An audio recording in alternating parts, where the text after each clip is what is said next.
장윤기 사건 부실 수사 봐주기 의혹에 관련해서 전 광산경찰서장이 검찰에 입건이 됐죠. 예, 성범죄 목적 혐의를 부인했던 장윤기. 두 번째 공판을 앞두고는 법원에 첫 번째 반성문을 제출했습니다. 오늘 이 내용 백기종 공인탐정연구원장과 짚어보겠습니다. 어서 오십시오. 네, 안녕하세요. 안녕하십니까. 경찰에서 오랫동안 근무를 하셨고 강력 팀장도 하셨던 베테랑 선배로서 후배들에게 좀 쓴소리를 오늘 좀 해주셔야 될 것 같은데 네. 지금 검찰 보안 수사에서 경찰의 초동 수사 대처 구멍이 한 11개가 발견이 됐다고 네. 합니다. 어떻게 보셨습니까? 사실 그 경찰이 첫 번째 이제 말씀드리면 경찰관 자녀가 강력 사건의 이 피의자가 돼 있잖아요. 그런 부분에서 그 예단할 수는 없지만 그 합리적인 의심이 어떤 거냐면 심정적인 동조로 그 수사를 하지 않았나 하는 그런 안타까움이 좀 있거든요. 그렇기 때문에 이 경찰에서는 사실 그 송치를 경찰에서 이제 구속영장이 발부가 되면은 보통 10일간인데 일주일 정도 지나면 송치를 해야 됩니다. 뭐 공휴일이라든가 있기 때문에 그렇게 돼서 굉장히 수사 기간이 짧거든요. 그렇다고 하더라도 강력 피의 사건이면 또 특히 살인 사건이잖아요. 그리고 언론에서 전국적으로 굉장히 그 이슈가 됐던 사건이라고 하면 경찰관 자녀라고 하더라도 매뉴얼대로 철저한 그런 엄중한 수사를 했어야 됨에도 불구하고 결국 경찰이 장윤기 부친 집에서 케이블 타이를 압수하고 그다음에 이제 으슥한 그 트럭 근처에 있는 곳에 이 장윤기의 SUV 차량의 뒷문을 열어놓고 그다음에 지나가는 여학생을 이 뒤에서 제압을 해가지고 이 납치를 하면서 성폭력을 가려고 했던 부분들 이런 부분들이 이제 놓쳐서 결국 검찰이 이걸 밝혀냈다 이런 측면에서 사실은 굉장히 안타까운 마음이 든다 이런 말씀을 드리고 싶네요. 예, 지금 은폐 의혹 또 부실 수사 논란으로 검찰이 광주 광산서를 추가로 압수수색하고 광산경찰서장은 대기 발령 상태였는데 네. 서장실 압수수색하고 그렇습니다. 피의자로 전환이 됐거든요. 네. 지금이라도 좀 늦은 감이 없지 않아 있는데 뭐 잘 밝혀질까요? 사실 지금 입건을 한 게 이 압수수색 형사과를 압수수색을 하고 두 번째로 이제 그 서장실을 압수수색을 하고 그다음에 그 김모 경무관인데 광산서는 이제 경무관 서장이거든요. 경무관 서장은 증거 인멸 혐의의 방조로 이렇게 입건을 했거든요. 예. 아마 이런 부분은 저는 예측을 했습니다. 틀림없이 이제 수사 지휘관인 강산서장을 형사 입건할 걸로 이렇게 예상을 했는데 역시 예상대로 이제 증거 인멸 혐의 방조 혐의로 입건을 했거든요. 물론 이 부분은 이제 수사팀장이 구속이 됐지만 과연 이 보고를 받아서 그런 보고를 누락을 했느냐 또 이런 증거인멸 혐의를 알았느냐라고 하는 부분은 앞으로 이 기소가 되면 상당히 재판에서 논란이 될 가능성이 있죠. 하지만 현재로서는 그 수사의 책임자로서의 그런 책임을 보고 일부 증거인멸 혐의에 방조 혐의가 있다 보고 검찰에서는 입건을 한 걸로 그렇게 예상이 됩니다. 네, 지금 장윤기가 아버지를 유치장에서 접견을 3번 정도 하고 또 네. 전화 통화도 한 것으로 알려졌는데 지금 경찰 수사에서 장윤기가 극단적인 선택을 하려다 저지른 우발적인 범행이라고 주장을 하지 않았습니까? 네. 이 발언이 좀 아버지한테서 코칭을 받았다 이렇게 볼 수 있을까요? 지금 배제할 수는 없지만은 이게 계획 살인이고 또 성폭행 목적 사실은 성폭력 처벌에 관한 특례법에 이 강간 목적 살인은 형량이 딱 2개밖에 없습니다. 이 무기징역과 사형이거든요. 그리고 일반 살인 같은 경우에는 5년 이상 무기징역 살인인데 이게 이제 가석방 그 심사라든가 그다음에 그 재판에 있어서도 굉장한 차이가 있거든요. 하기 때문에 이런 부분을 유치장에서 물론 그 3번 정도 접견을 하고 이 장윤기 이 아들에 대한 그런 어떤 향후의 처벌에 대한 형량 감경에 대한 논의를 했을 가능성은 인간적으로 봐서 있다 이렇게 저는 생각이 들거든요. 하기 때문에 이 수사 파트에 오래 있었던 그런 경찰관으로서는 자기 아들이 중한형을 선고받을 걸로 예상을 하면 아마 아들에 대한 그런 그 형량 축소를 논의를 했을 가능성은 배제하지 못한다 이렇게 봅니다. 예, 장윤기 아버지가 장윤기를 3차례 접견하면서 장윤기한테 블랙박스, 차량 블랙박스 메모리 카드 어디 있느냐 이렇게 물어봤다는 거잖아요. 네. 근데 경찰은 초기에 이걸 확보를 못했어요. 메모리 카드가 지금 압수된 거는 2025년 이전에 사용되는 걸로 확인이 되고 있거든요. 그런데 이후에 그러니까 범죄 행적이 있는 앞뒤 전후로 한 그런 메모리 카드가 지금 현재 행방이 묘연합니다. 그렇다고 하면 이 부분은 2가지로 추정을 할 수가 있습니다. 첫 번째는 수사가 시작이 되면서 재빨리 어떤 그 형량 축소의 일환으로서 이걸 은폐를 할 가능성은 배제 못한다. 다만 장윤기가 아버지가 경찰관이라는 측면에 또 상당히 많은 뭐 예를 들어 학교를 다니거나 집안에서 아버지로부터 수사 관련한 여러 가지 상식적인 얘기를 들었을 가능성이 있거든요. 그렇다고 하면 이전에 범행 3일 전에도 이 외국인 여성을 상대로 감금 또 성폭행을 저지른 그런 부분이 있거든요. 하기 때문에 이런 부분에 중한 처벌을 받을 가능성에 대비해서 본인이 범죄 이후에 사실은 뭐 미용실도 가고 뭐 세탁소에 가서 옷도 세탁하고 이런 부분이 이제 드러났거든요. 그런 상황으로 봐서 이 인멸을 했을 가능성, 이거를 숨겼을 가능성이 굉장히 높다. 이렇게 판단이 됩니다. 지금 말씀하신 대로 신상 공개됐을 때 마스크로 얼굴을 가리지도 않고 네. 고개를 굉장히 당당하게 들고 말씀하신 대로 이발도 하고 옷도 세탁까지 했는데 전혀 반성하는 태도가 아닌 것처럼 보였는데 또 최근에 반성문을 제출했더라고요. 저는 이제 두 가지로 말씀을 드리면 첫 번째 저는 그 누수, 그러니까 정보공개 심의를 특정 범죄 피의자에 대한 그 심의를 거쳐서 원래 공개를 하거든요. 물론 인적사항 공개를 안 했지만 그럼에도 불구하고 장윤기라는 이름과 얼굴을 전면 공개를 하면서 언론에 노출이 됐지 않습니까? 이 부분은 저는 처음에 저런 범죄를 저지르고 굉장히 떳떳한 당당한 얼굴을 내보이는 모습을 보고 혹시 사이코패스 성향이 있지 않을까 하는 예상을 했었거든요. 이런 부분이기 때문에 아마 그런 부분은 좀 더 확인을 해봐야 되고 어쨌든 본인이 저지른 범죄에 대해서 피해자한테 미안하거나 아니면 또 언론이 취재를 했을 때 이 고개를 수그리면서 이 반성하는 그런 모습을 보여야 됨에도 불구하고 당당한 모습을 보였는데 결국 구속이 돼서 첫 번째 재판 이후에 오는 13일이 두 번째 강주지법에서 공판이 열리는데 반성문을 제출했다고 하는 부분은 아마 본인 의사라기보다는 이 국선 변호인이 현재 선임이 돼 있거든요. 그렇기 때문에 국선 변호인의 어떤 조언으로 전략적인 반성문을 제출하지 않았을까 하는 생각입니다. 예, 사이코패스는 현재까지 아닌 것으로 나오고 네. 있잖아요. 네.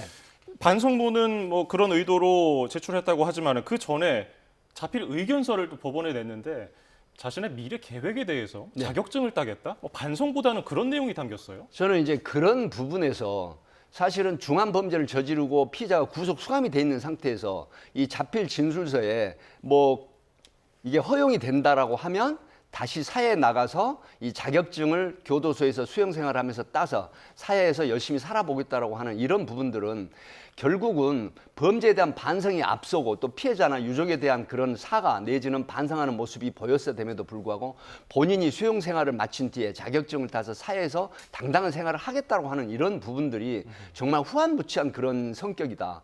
그래서 물론 사이코패스의 어떤 성향이 발견이 안 됐다고 하더라도 이면적인 어떤 정신 이상 세계에서 우리가 알 수 없는 그런 어떤 성향이 분명히 심리가 존재한다라고 보기 때문에 이 부분은 좀 더 심층적인 그런 분석 내지는 조사, 심리 해부가 필요하다 이렇게 봅니다. 장윤기가 이제 범행에 쓰려고 했던 차량이 네. 아버지 명의였잖아요. 네네. 그렇기 때문에 경찰에서 처음부터 차량 조회를 해보면 이게 아버지 명의이기 때문에 당연히 처음부터 알고 있었을 그렇죠. 거거든요. 그렇기 네. 때문에 처음부터 계획대로 이렇게 다 수사를 좀 초동에 미흡하게 한 거 아니냐 이런 의혹이 나오고 있어요. 제가 앞에서 말씀드렸지만 경찰관 동료의 그 자녀가 이 살인 사건에 연루된 강력 피의자잖아요. 그럼에도 불구하고 심정적인 동조가 있었다고 하는 부분이 결국은 지금 언론이나 전국 또 특히 검찰이 그 굉장히 앞선 수사를 하게 된 빌미를 제공한 거거든요. 저는 그 어떤 안타까운 마음이 드냐면 경찰관 자녀라고 하면 좀 더 엄중하고 치밀한 수사 그리고 매뉴얼에 의한 수사를 했어야 되거든요. 그런 부분이 있었기 때문에 지금 이런 어떤 아수라장이 일어나는 건데 경찰관 자녀라고 하면 특히 접견도 배제를 했어야 됩니다. 그리고 특히 말씀하신 것처럼 이 차량 조회는 매뉴얼에 분명히 나와 있거든요. 피의자가 범행에 공용물로 사용하는 자동차라고 하면 반드시 차적 조회를 해서 누군가 분명히 알아내야 되거든요. 본인이 본인 명의로 돼 있는지 아니면 제3자의 명의인지 이걸 밝혀내서 공범관계라든가 여러 가지 그런 부분들을 밝혀냈어야 됨에도 불구하고 상당히 수사에 소홀함이 허점이 있었다고 하는 부분. 물론 강력 피의자를 체포를 하고 영장을 발부받은 상태이기 때문에 관련해서 이 상당히 느슨한 그런 수사가 있었다라고 하는 그런 부분도 있었겠지만 그럼에도 불구하고 아버지가 경찰관이었고 더군다나 강산경찰서에서 18년 동안 근무했던 선배였고 후배였다고 하면 좀 더 엄중하고 치밀한 그런 매뉴얼에 의한 수사가 이루어졌음에도 불구하고 굉장히 느슨한 수사가 이루어졌다라고 하는 부분에 정말 선배로서 안타깝고 아쉬운 마음이 듭니다. 예, 수사팀 녹취를 보면은 윗선에서 장윤기 아버지가 경찰인 걸 모르게 하라 이런 내용도 나왔다고 하고 장윤기의 큰아버지도 네. 현재 경찰이라고 하잖아요. 물론 큰아버지는 현재 이 사건과 어떤 연관이 있는지 아직 뭐 알려진 게 없습니다만은 윗선에서 이렇게 지시를 내렸을 가능성은 어떻게 보세요? 지금 말씀하신 것처럼 윗선에서 지시를 내렸을 가능성도 배제는 하지 못하죠. 왜 그러냐면 경찰관 자녀가 강간을 목적으로 한 살인사건에 연루됐다고 하면 14만 경찰이 굉장히 치명상을 입는 거고 또 지금 많은 시청자분들이 아시지만 이 검찰 보안 수사권 폐지 부분에서 정치권에서 굉장한 논쟁이 있지 않습니까? 더군다나 10월 2일이면 검찰청이 사라지고 중대범죄수사청이나 공소청으로 지금 변경이 되는 부분이기 때문에 아마 이런 부분에서도 좀 더 경찰이 이 매뉴얼에 의한 수사, 강력한 수사를 했어야 되면 더군다나 아버지가 경찰관이라는 걸 드러났을 때 그런 치명상 이런 부분들을 우려한 경찰 내부에 상당한 논의가 있었을 가능성이 있고 또 개인적으로는 경찰관 자녀라고 하는 부분이 알려지면 수사팀에서도 상당한 그런 어떤 부담감을 가졌을 가능성이 높거든요. 그래서 윗선에 개입이 없었다고 하더라도 경찰관 자녀라는 건 보안을 유지하자 이런 맥락이었지 않을까 싶습니다. 지금 말씀하신 대로 장윤기 아버지가 광산서에서 18년간 근무했기 네. 때문에 아는 사람이 많잖아요. 네. 그러니까 장윤기한테 다른 데 도망가지 말아라. 잡히더라도 여기서 잡혀야 내가 어느 정도 핸들링을 할 수 있다. 이런 식으로 지시를 하지 않았을까 싶은 게 지금 장윤기가 범행을 저지르고 도망가지 않고 그냥 근처에서 잠을 잤었거든요. 네. 이 이유라고 보십니까? 아마 지금 장윤기는 그 정신을 이제 똑바로 차린 사람이라고 하면 자기가 굉장한 범행을 했다는 걸 알게 됐지 않습니까? 그러면 아버지가 경찰관이었기 때문에 아마 예단하기는 어렵지만 아버지한테 전화를 해서 논의했을 가능성은 배제하지 못하죠.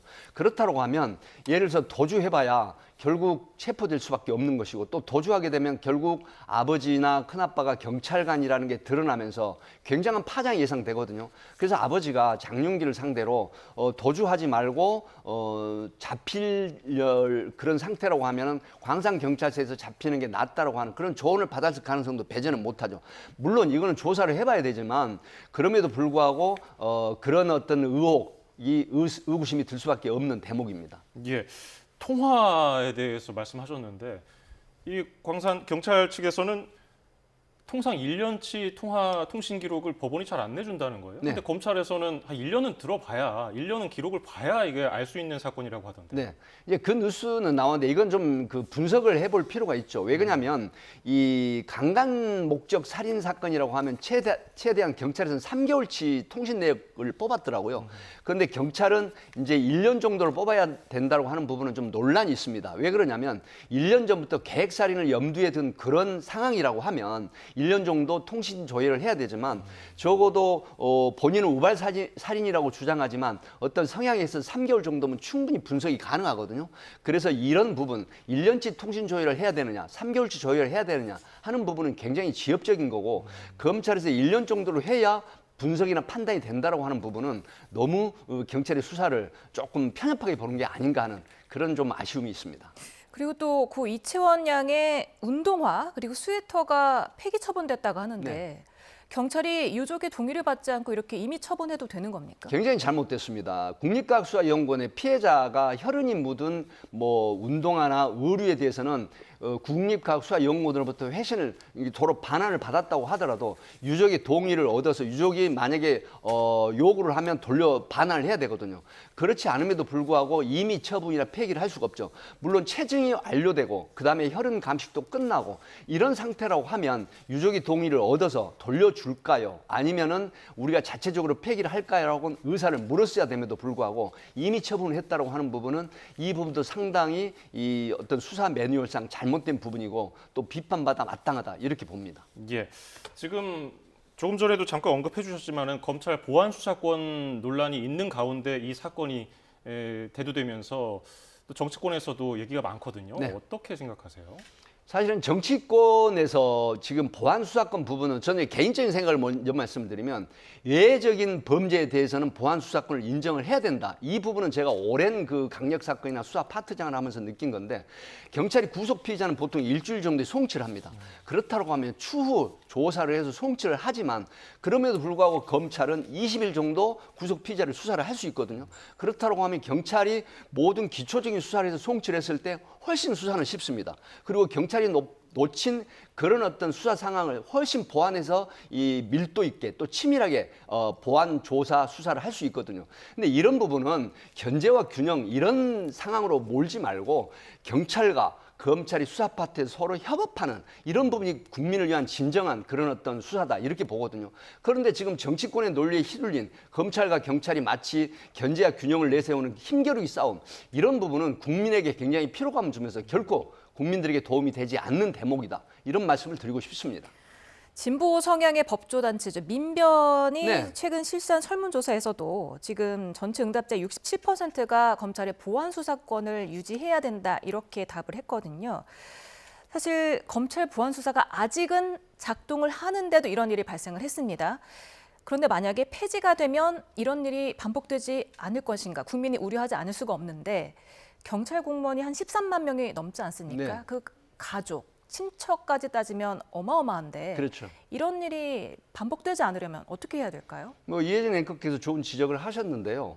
어쨌든 보안 수사권이라고 하는 부분은 경찰에서 수사를 하는 부분이 미흡한 부분이 있을 수가 있거든요. 그렇다고 하면 또 역시 그 전문 영역인 이 검찰 수사권이 개입을 해서 보안 수사를 하는 게 좋고요. 이 경찰에 14만 경찰이 되지만 실질적으로 수사에 참여하는 수는 13만 정도 됩니다. 그렇기 때문에 이 3만과 또 2,700여 명의 검사가 어떤 치밀한 협업을 통해서 국민을 위한 그런 수사가 돼야 된다 이렇게 보기 때문에 민변은 굉장히 진보적인 성향이잖아요. 그럼에도 불구하고 67% 정도의 보안 수사권이 존치돼야 된다고 하는 부분은 새겨들어야 될 부분이기 때문에 정치권에서 또 법무부 정성호 장관도 상당히 보안 수사권이 필요하다 이렇게 지금 주장을 하지 않습니까? 그렇다고 하면 진정으로 국민을 위한 수사가 어떤 건가? 과연 경찰이 전체적인 수사를 통해서 이 검찰이 배제된 그런 수사가 국민에게 이익인지 아니면 외적인 그런 어떤 범죄를 정해서 검찰과 이 협업을 통한 그런 보안 수사권이 필요한지 이거는 정말 국민을 위한 측면에서 시선에서 이 조치가 돼야 된다 이런 생각이 듭니다. 예, 도움 말씀 여기까지 듣죠. 백기종 공인탐정연구원장이었습니다. 고맙습니다. 네, 감사합니다. 감사합니다.